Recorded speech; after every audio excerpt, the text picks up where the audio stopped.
Oh, didn't see you there. Hi, I'm Ray Cogswell, and I'm going to teach you guys math. So yeah, when I first started learning PVA, I was in Mr. Yang's class obviously, and we were just, we didn't know what we were doing. And it'd just be best if I showed you guys, so yeah, roll the clip. So, class. Hey, you, look up, pay attention during class. Okay. So, who on this board can tell me the answer to this problem?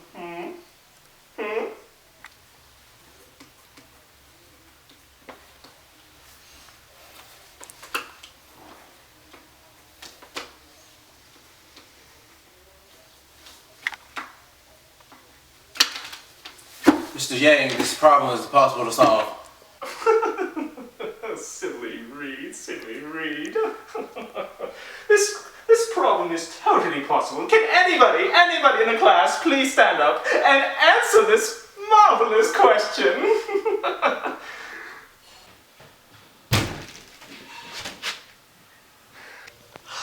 Oh my.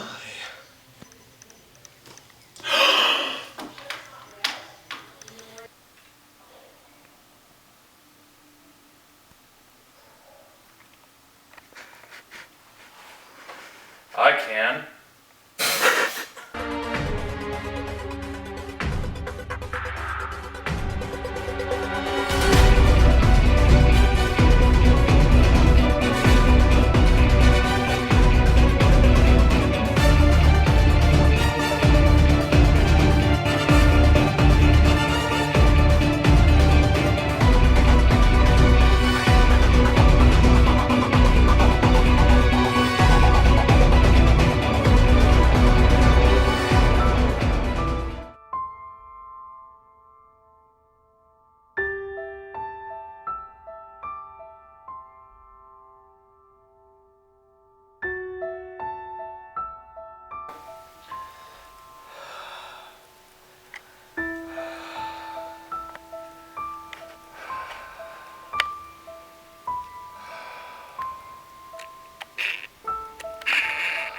Alright, so yeah, that was just a little fun skit we made to kind of show what was kind of, at least what I thought was going on and what's going through my mind.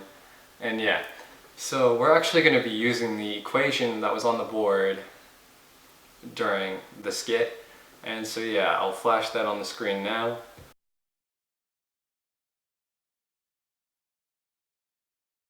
And yeah, so we're going to be doing part A. And part A asks for us to find the velocity. And to find the velocity, what you have to do is you have to find the derivative of the base equation. And yeah, I'm going to do that now and flash up a little thing of how I did it here.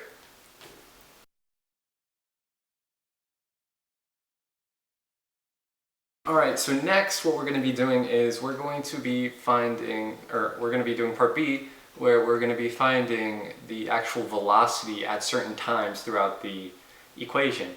And so basically how you do that is that you have to plug in whatever number for t throughout the equation, the velocity equation. And since it'd be kind of boring for me to just give you the answers, I'm going to give you a visual representation of each answer now. So a v of 1 equals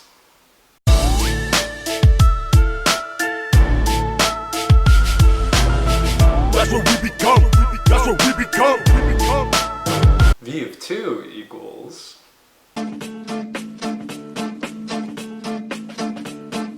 and v of 4 equals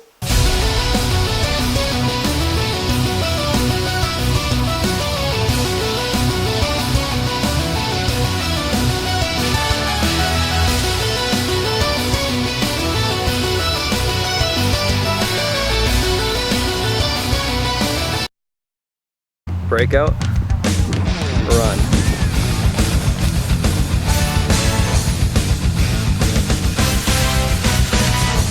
If you couldn't tell, v of 1 equaled -5, and v of 2 equaled -7, and v of 4 equaled 121 inches per second. And since it asks for it in inches or inches per second, you have to put it at the end of the you have to put the units at the end of the equation or the answer. And yeah, now moving on to part C.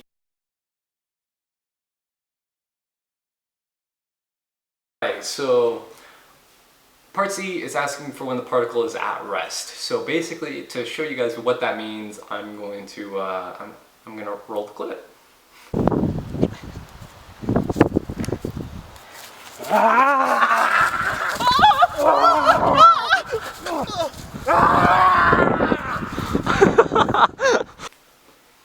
Alright, so basically, as you can tell, it means when the particle stops.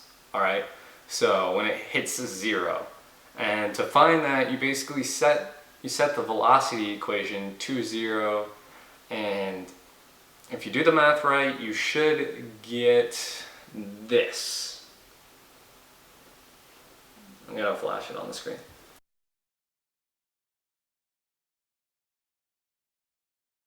Alright, so now we're moving on to part D. So for part D, it asks for when it is moving in a positive direction, meaning when, basically, what intervals is the velocity positive in the equation.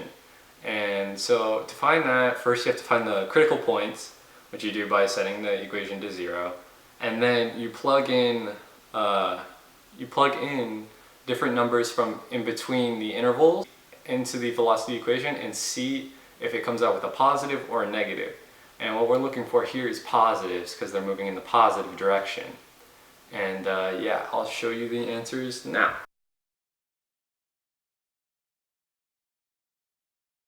And basically the total distance of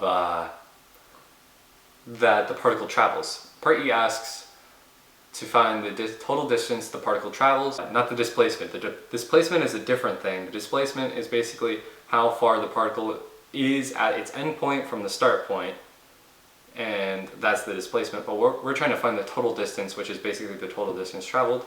And to find that, you basically do this.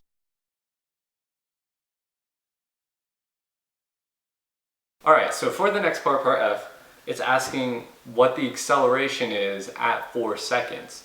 Alright, so to find the acceleration, you actually kind of do similar what part A was, except a little bit different. You find the derivative of the velocity function, and then once you find that, you plug in 4 into your new acceleration equation. And then you should get this.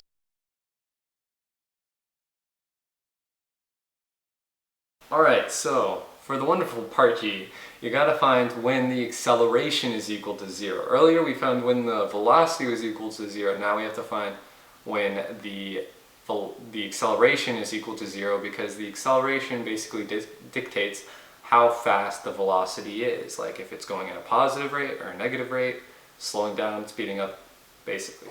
So basically you set the acceleration equation to 0, and then you should find this as your answer.